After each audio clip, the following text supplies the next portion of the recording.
Dead America, The Soldier, The Day After, Part 2, by Derek Slayton. Chapter 1. Zombies spilled into the hangar through the broken side door, tripping over each other as they pushed through the narrow doorway. The first ones through scrambled to their feet and locked onto the soldiers, letting out excited moans as they broke into a sprint. "Contact rear!" Flint shouted. The team opened fire, dropping the lead creatures as more flooded in behind them. For every ghoul that fell in the doorway, 2 more clambered over the body and into the hangar. The narrow entrance funneled them into a tight stream, which made them easier to hit, but did nothing to slow the volume pouring through. Davis positioned himself at the center of the hangar, directing fire toward the broken door, while keeping an eye on the main entrance behind them. The chain on the front doors was holding, but the constant pounding from the horde outside was causing the links to stretch and groan under the pressure. "Morris, Butler, keep those things bottled up at that door. Flint, Rogers, Silva, cover the front in case that chain gives," Davis ordered. The team split as directed, Morris and Butler laying down a steady rate of fire at the broken side entrance, while Flint, Rogers, and Silva repositioned to face the main hangar doors. The chain was rattling with every impact from the outside, the heavy links bouncing against the steel handles as dozens of fists hammered away. Morris dropped a zombie that had gotten within 10 yards, the round punching through its skull and dropping it face first onto the concrete. Butler fired twice in quick succession, both shots finding their marks, but the bodies were stacking up in the doorway now, and the ghouls behind them were using the fallen as a ramp to get through faster. "They're climbing over the bodies. I can't keep them all in the doorway," Morris shouted. "Just keep shooting," Davis replied. A ghoul broke free from the pile and sprinted across the hangar floor toward Butler, who dropped it with a shot to the forehead at close range. The creature's momentum carried it forward, sliding across the smooth concrete until it came to rest against a tool chest. Another ghoul was right behind it, and then a third, both racing toward the soldiers with their arms outstretched and mouths gaping. Butler dropped the second one, but his shot on the third went wide, catching it in the shoulder and spinning it sideways without putting it down. Morris adjusted his aim and finished it with a round through the temple before it could recover its footing. The bottleneck at the door was failing. The pile of dead in the doorway had grown high enough that the creatures behind it could scramble over at a near run, hitting the hangar floor at speed. Morris and Butler were killing them as fast as they could, but the rate of fire required was chewing through their magazines at an unsustainable pace. From the front of the hangar, Flint heard the chain on the main doors let out a sharp metallic ping as one of the links began to separate. He raised his rifle and trained it on the widening gap between the doors, watching as fingers and arms pushed through the opening. "Captain, that chain is about to go," Flint called out. "One problem at a time, Sergeant," Davis replied. Flint's eyes moved from the failing chain to the wall where 2 SUVs were parked outside the building, then to a personnel door on the south wall. It was smaller than the one the zombies had breached, with a push-bar handle, and it appeared to still be intact. From its position on the opposite side of the building, it would put him away from the main concentration of creatures outside. The idea formed fast, and Flint didn't give himself time to second-guess it. "Captain, I've got a plan. I can get outside through that door and bring one of the SUVs around to plug the breach," Flint shouted. Davis looked at the broken door, where Morris and Butler were fighting to hold the line. Then, at the intact personnel door on the south wall, he didn't hesitate. "Do it! Rogers, cover his move!" Flint broke from his position and sprinted toward the south wall. His boots pounded against the concrete as he crossed the open floor, weaving around maintenance scaffolding and a rolling tool cabinet. Rogers shifted his aim to track the space between Flint and the side entrance, ready to drop any creature that cut across the sergeant's path. A ghoul that had just cleared the doorway spotted Flint's movement and changed course, angling to intercept him. Rogers put it down with a single shot before it could close the distance, the crack of the rifle echoing off the high ceiling. Flint hit the push bar at full speed, throwing the door open and bursting out into the daylight on the south side of the hangar. The air hit him like a wall, hot and thick with the smell of jet fuel and something worse underneath it. He pressed himself against the exterior wall and scanned the area. The south side was mostly clear. A handful of creatures were visible near the far end of the tarmac, but they were wandering aimlessly and hadn't noticed the door opening. The bulk of the horde was concentrated on the north and west sides of the building, hammering against the main doors and the broken entrance. Flint moved along the wall, heading toward the front corner of the hangar where the SUVs were parked. He kept his rifle up and his steps quick, knowing that every second he spent outside was a second the team inside was burning through ammunition they couldn't spare. As he rounded the corner, the full scope of the horde came into view. The mass of creatures pressing against the main doors was even larger than it had been when they first sealed themselves inside. Ghouls were packed shoulder to shoulder, pushing and shoving against the steel panels with mindless persistence. The sound of their fists and bodies against the metal was a constant drumbeat that filled the air. The nearest SUV was about 20 yards away, sitting in the open space between the hangar and the edge of the tarmac. A dozen creatures stood between Flint and the vehicle, most of them focused on the main doors. Flint pulled his cleaver from its strap and held it in his left hand, keeping his sidearm in his right. He counted the creatures in his path, plotting a route that would minimize contact. There was a gap between two clusters of ghouls that would get him within 5 yards of the driver's door if he moved fast enough. He took a breath, set his jaw, and ran. The first 10 yards went unnoticed. The ghouls at the main doors were so consumed by their assault on the hangar that Flint passed within arm's reach of one without drawing a reaction. It was the 12th yard where things went wrong. A zombie that had been crouched over something on the ground looked up as Flint's shadow crossed its path. The creature let out a moan that cut through the noise of the horde, and several heads turned in his direction. Flint raised his sidearm and put a round through the crouching ghoul's skull without breaking stride. The gunshot drew more attention, but he was already at the SUV, his free hand grabbing the door handle and wrenching it open. A zombie lunged at him from behind a luggage cart that sat just beyond the vehicle. Flint sidestepped the grab and brought the cleaver down on the top of the creature's head. The blade bit deep into the skull, and the ghoul dropped to its knees before collapsing sideways onto the tarmac.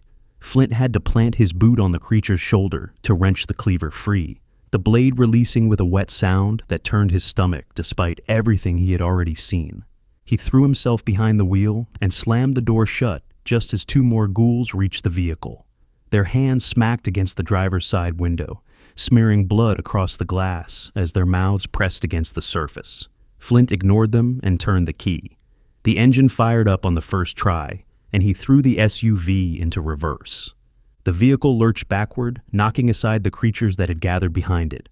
Their bodies bounced off the rear bumper and fell to the pavement as Flint cranked the wheel, swinging the back end around until the rear of the SUV was pointed toward the broken side door on the north wall. He could see the breach from his position, the narrow doorway still streaming with ghouls pushing their way inside.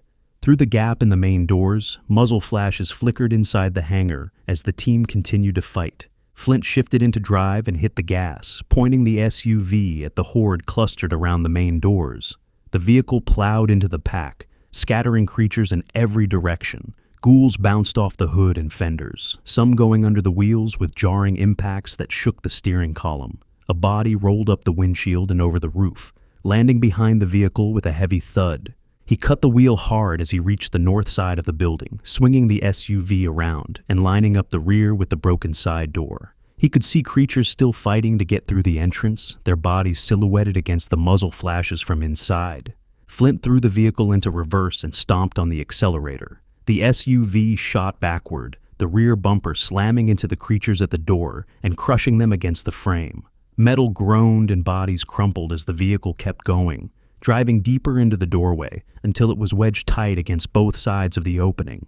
The impact threw Flint forward against the steering wheel, the collision knocking the wind out of him. He sat there for a moment, his chest aching from the impact, before looking in the rearview mirror. The doorway was sealed. The SUV filled the gap from frame to frame, its bulk plugging the breach. Ghouls on the outside pounded against the back of the vehicle, rocking it on its suspension, but the fit was too tight for any of them to find a way through. Flint casually climbed into the rear of the vehicle, zombies smacking their hands against the glass in an attempt to reach him. The sergeant ignored them as he crawled over the rear seats and into the back storage area. He sat there for a moment, inspecting both sides to make sure that the seal was firm, that no zombies could reach him. Once he knew he was in the clear, he opened up the back window, climbing back out into the hangar. As he touched down, Captain Davis walked over to greet him. "That was either the bravest or the dumbest thing I've ever seen," Davis said. "I'll let you know which one it was once my hands stop shaking," Flint replied. The hangar was quiet now, save for the relentless pounding on the walls and doors from outside. The team converged near the center of the space, catching their breath and taking stock. Morris had a cut above his eye where a piece of debris had caught him during the fight. Silva was rolling his shoulder where a creature had grabbed him before being put down. Butler and Rogers were winded but uninjured. Bodies were scattered across the hangar floor, 24 or more creatures that had made it inside before Flint sealed the breach. The air smelled of gunpowder and the sour, rotten stench that clung to every ghoul they had encountered. Davis walked a slow circle around the interior, looking at the barricaded main doors, the SUV plugging the side entrance, and the solid walls that surrounded them on every other side. When he completed his circuit, he stopped in front of the team and let out a long breath. "All right, we're sealed in, which means nothing is getting through. But that also means we've got no way out," Davis said. The pounding continued from every direction, the sound of hundreds of fists beating against steel. It was constant and unrelenting, filling the hangar with a low vibration that the team could feel through the soles of their boots. Rogers walked over to the main doors and pressed his ear against the steel, listening for a moment before stepping back. "There's got to be 100 of them out there, at least," Rogers said. Morris nodded in agreement. The team stood in silence as the reality of their situation settled over them. They were alive, but they were trapped, surrounded on all sides by a horde that showed no signs of losing interest. Davis pulled out his radio and held it up, the device looking small and inadequate given the scale of what they were facing. "Let's see if anybody out there can help us, because right now, we can't help ourselves," Davis said. Chapter 2. Davis keyed the radio, cycling through the channels until he found the frequency they had been given at the bridge. "Sergeant Conrad, this is Captain Davis. Do you copy?" Davis transmitted. The radio hissed with static for several seconds before Conrad's voice came through. The background noise on his end was loud, the rapid popping of gunfire mixed with shouting that made it difficult to hear his words. "I copy, Captain." "Where are you?" Conrad replied. "We're in a hangar on the south end of the airfield. We made it inside, but we're pinned down. The place is surrounded and we've got no clear exit. Can you send anything our way?" Davis asked. There was a pause on the other end, filled with the sound of a sustained burst of automatic fire. When Conrad came back, his voice was strained. "Negative, Captain. We've got our own problems over here. They've been hitting the bridge harder than anything we've seen since we set up the perimeter. I've had to pull every available man to the barricade just to hold the line." "How bad is it?" Davis asked. "Bad enough that I'm running the math on whether we can hold through the next hour. If this wave doesn't break soon, I'm going to have to consider pulling back to the secondary position," Conrad said. Another burst of gunfire crackled through the radio, followed by someone shouting orders in the background. Conrad's voice came back a moment later, rushed and distracted. "Look, Captain, I want to help you, but I don't have a single man I can send your way. If I pull anyone off this barricade, the whole thing comes apart. You're going to have to find your own way out of this one." Davis closed his eyes for a moment, absorbing the information. When he opened them, his expression was composed, but the tightness around his jaw gave away the frustration underneath. "Understood, Sergeant. Hold that bridge as long as you can. We'll figure this out on our end," Davis said. "Good luck, Captain. Conrad out." The radio went silent. Davis clipped it back onto his belt and turned to face the team, who had been listening to every word. Nobody spoke at first. The pounding on the walls continued its relentless rhythm, filling the silence that the radio had left behind. "So we're on our own," Morris said. "That's the hand we've been dealt," Davis confirmed. The captain took a moment to survey the hangar, looking at each potential exit and entry point, as if seeing them for the first time. The main doors were chained shut, with the horde pressing against them. The side entrance was plugged with the SUV. The personnel door on the south wall that Flint had used for his run was closed but not barricaded, and the pounding on that side had picked up since the creatures had seen Flint come and go through it. Butler pointed toward the rear of the hangar, where a rolling door sat closed along the back wall. "What about that back exit? I spotted it during the initial sweep," Butler said. "Let's take a look," Davis said. He walked over to the rolling door with Flint beside him. The door was similar in design to the main entrance, a large panel on a track system meant for moving aircraft or heavy equipment in and out of the space. There was no window or viewport, so they had no way of seeing what was waiting on the other side. Flint pressed his ear against the metal and listened. The sounds from outside were muffled, but present. Footsteps, low moans, the occasional thud of a body bumping against the wall nearby. It was quieter than the front, but there were creatures out there. How many was impossible to say. "There's activity on the other side, but it doesn't sound anywhere near as heavy as the front," Flint reported. "Even if we get through, then what?" Morris asked, stepping up behind them. "We open that door, and we're right back on the airfield, running on foot across open ground with those things coming at us from every direction." "Morris is right," Davis agreed. "Getting out of the hangar isn't the problem. It's having somewhere to go once we're out." He walked back to the center of the hangar and crouched down beside a toolbox, pulling out a grease pencil and a flat piece of sheet metal that had been leaning against a parts bin. He set the metal on the floor and began sketching a rough layout of the airfield from memory, using what they had seen from the helicopter and during their drive across the tarmac. "Here's us," Davis said, marking the hangar at the bottom of the diagram. "The terminal is up here, to the north. The baggage loading area is on the south side of the terminal, right about here. And the pilot's lounge where our people are waiting is on the second floor, north side of the building." The team gathered around the makeshift map, crouching and kneeling to study the layout as Davis continued. The original plan was to drive to the baggage area and enter through the loading bays. That's still the best entry point. The doors are ground level, designed for vehicle access, and they lead straight into the lower level of the terminal. But the problem hasn't changed. The airfield between us and the terminal is crawling with those things. We saw hundreds of them from the air, and the noise we've been making has probably pulled even more into the area. "How far is it from here to the baggage area?" Silva asked. "Roughly 300 yards, maybe a little more," Davis said. "On foot, that's a death march with what's out there," Morris said. "What about in the SUV?" Rogers asked. "We'd have to pull those things away from the building just to get to it. And they're still going to follow us, even if we do," Davis said. The group fell quiet, each of them working through the problem in their heads. The steady pounding on the walls served as a metronome, counting off the seconds they were spending trapped, while the soldiers at the pilot's lounge continued to wait for a rescue that was stuck in a hangar. Flint had been staring at the crude map on the sheet metal, his eyes tracing the distances between the hangar, the terminal, and the runways that stretched out to the east. He looked up at the back exit, then at the SUV wedged in the door, then back at the map. Something clicked. "Captain, what if we split up?" Flint said. Davis looked up from the diagram. "Go on." Flint picked up the grease pencil and drew a line from the hangar straight north toward the baggage area on the south side of the terminal. The baggage area is on the south side, and the jetways are on the opposite side facing the runways.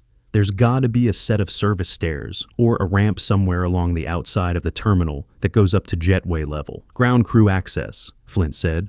"There should be, yeah," Davis confirmed. "So here's what I'm thinking," Flint continued. "I take the SUV out the back door and drive north toward the baggage area. Horn blaring, engine roaring, making as much noise as I can. Every zombie on this airfield is going to chase me, because that's all they know how to do. They hear a noise. They run at it." He drew a second line on the map, this one curving from the hangar to the east side of the terminal. "While the horde is chasing me north, the rest of you go out the back on foot and cut east to the terminal. With every creature on the airfield pulled toward the baggage area, the ground between here and those service stairs should be clear enough for you to cross without getting overrun." Davis studied the diagram, his eyes moving between the two routes. The plan was simple, which was both its strength and its most concerning weakness. "You'd be driving straight into the heaviest concentration of creatures on the airfield," Davis said. "That's the idea. The more of them that follow me, the fewer there are between you and the terminal," Flint replied. "And once you reach the baggage area," Davis pressed, "I get inside through the loading bays and shut the doors behind me. Those bays are built to handle heavy equipment. Once they're sealed, nothing is getting through," Flint said. "And if you can't get inside, if the doors are locked or jammed or there's 100 of those things already in there," Morris asked, "then I keep driving and find another way. Either way, the horde stays on me and not on you," Flint said. Morris exchanged a look with Butler, neither of them entirely comfortable with the idea of the sergeant using himself as bait. The plan put Flint in the most danger by a wide margin, and everyone in the hangar understood that. Davis rubbed the back of his neck, weighing the risks against their lack of alternatives. Before the captain could respond, Rogers spoke up. "I'm going with him," Rogers said. The group turned to look at the private, who had straightened up from his crouch around the map. His expression carried the kind of calm that only showed up when someone had already settled the debate in their own head. "I appreciate the enthusiasm, Private, but this is a one-man job," Flint said. "With all due respect, Sergeant, it's not," Rogers replied. "If you're driving, you can't shoot, and when you get to the loading bay, someone needs to cover you while you get the doors open. You can't do both at the same time." Flint looked at Rogers for a long moment. The kid had a point. Driving through a horde with one hand on the wheel and the other on a rifle was a good way to do both things poorly. Having a second set of eyes and a second weapon changed the equation in ways that mattered. "He's right," Davis said. "If we're doing this, you're not doing it solo." Flint looked back at Rogers, who met his gaze without blinking. Whatever nervousness the private had been carrying earlier was gone, replaced by a steady resolve that Flint had seen before in soldiers who had decided that fear was no longer a factor in their decision-making. "All right, you're in," Flint said. Rogers gave a firm nod. Davis stood up from the makeshift map and addressed the full team. "Okay, that sounds like what we're doing. Let's get to it." "How do Flint and Rogers link up with us once they're in?" Silva asked. "The baggage area connects to the terminal through the conveyor system. There should be internal corridors from the loading bay into the lower level of the building. Once they're inside, they work their way up, and we converge," Davis explained. "And if we can't find each other in there," Rogers asked, "the pilot's lounge is the rally point no matter what. If we get separated, that's where everyone heads. No exceptions," Davis said. The team nodded. It wasn't a perfect plan. There were a dozen ways it could go wrong, and every one of them ended badly for the people involved. But it was the best option they had, and the soldiers at the lounge couldn't wait forever. "All right, we move in 5, Davis ordered. The team broke apart to prepare. Morris and Butler split their remaining magazines, making sure that each group had enough to fight with. Silva checked the rolling door one more time, pressing his ear against the metal to listen for any changes in the activity on the other side. Flint walked over to the wedged SUV, giving it a once-over. The rear tires were still inflated, not appearing to have taken any damage during his risky maneuver. There were a horde of zombies pressed up against it, but the mob wasn't so large that they couldn't press through. Rogers joined him at the rear of the vehicle, the two of them climbing in through the back. It took them a moment to get situated in the front seats. Flint noticed that Rogers had given up one of his magazines to Morris during the redistribution, leaving himself with a single spare. Flint pulled one of his own from his vest and held it out. "Take it. I'll be driving, so you're going to need it more than me," Flint said. Rogers hesitated for a beat before accepting the magazine and slotting it into his vest. "Thanks, Sergeant," Rogers said. "Don't thank me yet. Wait until we're somewhere that doesn't have 100 of those things trying to break down the walls," Flint replied. Rogers let out a short laugh as Davis approached the rear window and leaned in. "Give us 30 seconds after you clear the area before we move. And Flint, get to the baggage area, get inside, and get to the rally point. That's it. No detours, no heroics," Davis said. "Understood, Captain," Flint replied. Davis closed the back window before giving the vehicle a firm smack, then walked back to the rest of the team. Morris, Butler, and Silva were lined up near the rear door, ready to move. Flint started the engine. The sound filled the hangar, and a fresh wave of pounding erupted from the creatures outside as they reacted to the noise. He gripped the wheel and looked over at Rogers, who was gripping his rifle with white knuckles, but keeping his breathing measured. "Ready?" Flint asked. "No," Rogers replied, "but let's go anyway." Flint allowed himself a brief grin before hitting the gas. Chapter 3. Flint let out a primal scream as he hit the gas, laying on the horn and cranking the wheel hard to the right, swinging the vehicle north toward the terminal. The creatures that were pressed against the SUV slid off, leaving bloody streaks on the window as he picked up speed, quickly pulling away from them. The horn blared across the airfield, a sustained blast that cut through the ambient noise of the horde and reached every creature within earshot. "Here they come!" Rogers called out from the passenger seat. Flint checked the side mirror and saw the ghouls behind them break into a sprint, abandoning whatever had been holding their attention and racing after the SUV. From the direction of the main hangar doors, dozens more creatures peeled away from the building and joined the pursuit, drawn by the horn and the roar of the engine. The plan was working. The horde was committing to the chase, pulling away from the areas that Davis and the others would need to cross on foot. Flint kept the horn going, one hand on the wheel and the other pressed flat against the center of the steering column. The tarmac stretched ahead of them, a wide expanse of concrete that had been designed for taxiing commercial aircraft. Under normal circumstances, it would have been an easy drive, but abandoned luggage carts, fuel trucks, and ground service vehicles were scattered across the surface, forcing Flint to weave between obstacles while maintaining enough speed to stay ahead of the pursuing horde. A zombie appeared from behind a parked commuter plane directly in their path. Flint cut the wheel to avoid it, but the creature changed direction and threw itself at the passenger side of the SUV. Rogers leaned out the window and fired, the round catching the ghoul in the side of the head and dropping it before it could grab onto the vehicle. "Nice shot," Flint said. "Lucky shot," Rogers corrected, pulling himself back inside. More creatures were converging from the sides now, sprinting out from between parked aircraft and around the corners of maintenance buildings. The airfield was coming alive with movement as every zombie in the area responded to the noise. Flint watched the numbers building in the mirrors and estimated that at least 100 ghouls were now in pursuit, with more joining from every direction. "That's a lot of them," Rogers observed, looking back through the rear window. "That's the idea. The more back there, the less between Davis and the terminal," Flint replied. The baggage loading area came into view ahead of them, a long, low structure built onto the south side of the terminal. A row of heavy steel loading bay doors lined the exterior wall, each one large enough to accommodate the belt loaders and baggage carts that would normally service the aircraft. Most of the doors were closed, their corrugated surfaces sealed tight against the elements. But one, about halfway down the row, was sitting open, its door raised about 8 feet off the ground. "There, that one's open," Flint said, pointing through the windshield. "I see it, but look at the area around it," Rogers said. Flint looked, and his stomach dropped.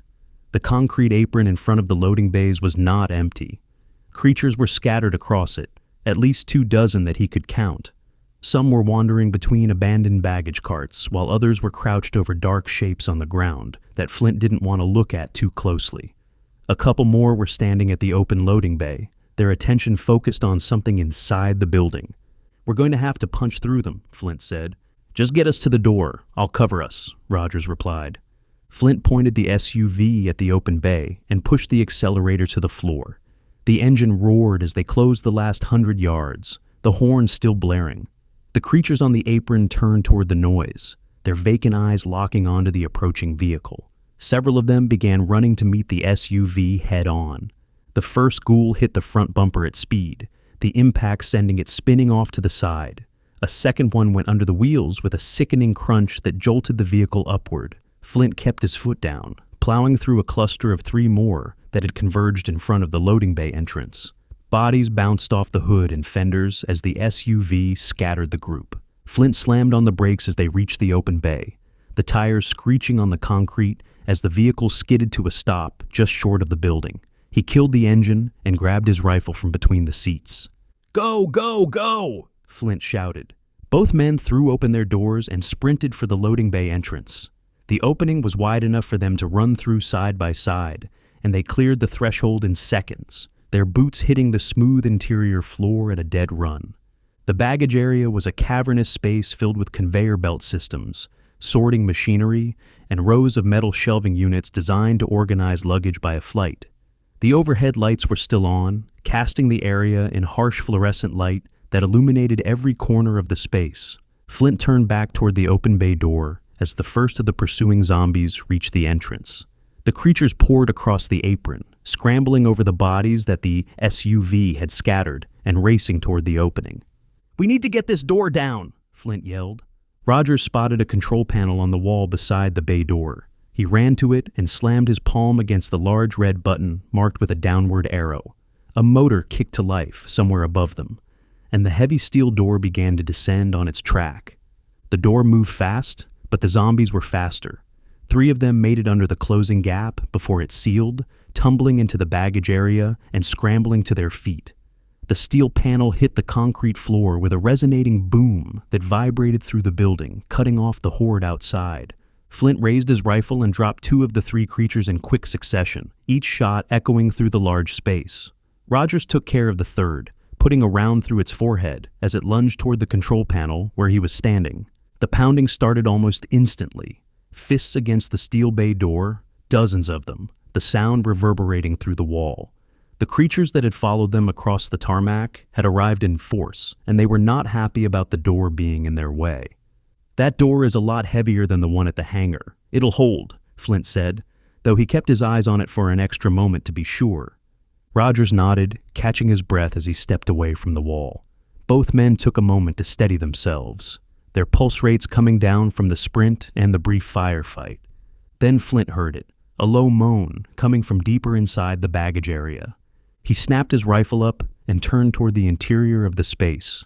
The conveyor systems and sorting machinery created a maze of metal and rubber belts that stretched back into the building, with rows of shelving units forming narrow corridors between them. The fluorescent lights illuminated the main aisles, but the gaps between machines and the areas underneath the conveyor systems were filled with shadow. Another moan, closer this time. Then a second one from a different direction. "We're not alone in here," Rogers said, his voice dropping to barely above a whisper. Flint moved forward, keeping his rifle trained down the center aisle between two long conveyor lines. Rogers fell in behind him, covering the right side, while Flint watched the left. Their footsteps were careful and deliberate, each man placing his boots with as little noise as possible. A zombie staggered out from behind a luggage cart at the far end of the aisle. It was wearing the remnants of an airline uniform, the fabric torn and darkened with dried blood. The creature spotted them and let out a moan that was answered by several more from different parts of the baggage area. "There's more of them back here," Rogers said. Flint dropped the uniformed ghoul with a headshot, but the sound of the rifle only made things worse. Moans erupted from all around them as creatures that had been hidden among the machinery and shelving units began to emerge. They came from between the conveyor belts, from underneath sorting tables, and from behind stacked rows of unclaimed luggage. "They must have gotten in before the doors were shut," Flint said. "How many do you think there are?" Rogers asked. A zombie burst out from between two shelving units to their left, answering the question in its own way. Rogers fired, putting it down, but the shot drew three more from deeper in the space. They appeared around the corners of machinery and from behind baggage carts, their vacant eyes locking onto the two soldiers as excited moans filled the air. "More than I'd like," Flint answered. The two men began backing up toward the sealed loading bay, putting their backs to the steel door so that nothing could come at them from behind. They fired in measured bursts, dropping creatures as they appeared from the maze of equipment. Each kill echoed through the baggage area, and each echo drew more ghouls out of the shadows. Flint counted at least a dozen creatures now moving through the space, spread across multiple aisles and closing from different angles. They moved between the conveyor belts and machinery, using the equipment as unintentional cover that made clean headshots difficult. A ghoul would appear in a gap between machines, only to disappear behind the next piece of equipment before either soldier could get a clear shot. "We can't stay pinned against this door. We need to move or they're going to box us in," Flint said. "Where?" Rogers asked, firing a shot that caught a zombie in the jaw but failed to bring it down, forcing him to send a second round. Flint scanned the area, looking for a defensible position or a clear path deeper into the building. He spotted a raised platform about 30 yards into the space where the conveyor belts merged into a central sorting hub. "The platform, center of the room. We get up there and pick them off from above," Flint said. "Right behind you, Sergeant," Rogers replied. Flint pushed off from the bay door and began moving toward the platform, firing at a ghoul that stepped into his path. The round punched through its eye socket and dropped it. Rogers stayed close, covering their right flank as they moved between the conveyor lines. They were 10 yards from the platform when a zombie that had been lying motionless on a conveyor belt suddenly surged to its feet and lunged at Flint from his blind side. The creature came from below his sightline, rising from the belt in a burst of movement that gave no warning. Before Flint could react, Rogers slammed into him from behind, shoving the sergeant out of the creature's path. The force of the push sent Flint stumbling sideways, his shoulder catching the edge of a sorting machine as he went down. Rogers didn't have time to bring his rifle around. The zombie crashed into the private at a full sprint, driving him backward off his feet. Rogers hit the ground hard with the creature on top of him, the ghoul's hands clawing at his chest and its jaws snapping inches from his face. His rifle clattered away across the floor, spinning out of reach as the creature's weight pinned him to the concrete. "Rogers!" Flint shouted. The private had both hands wrapped around the zombie's throat, his arms shaking as he fought to keep the gnashing teeth away from his neck. The creature thrashed and twisted, trying to break free from Rogers' grip, its fingers tearing at his uniform as it pressed down on him with everything it had.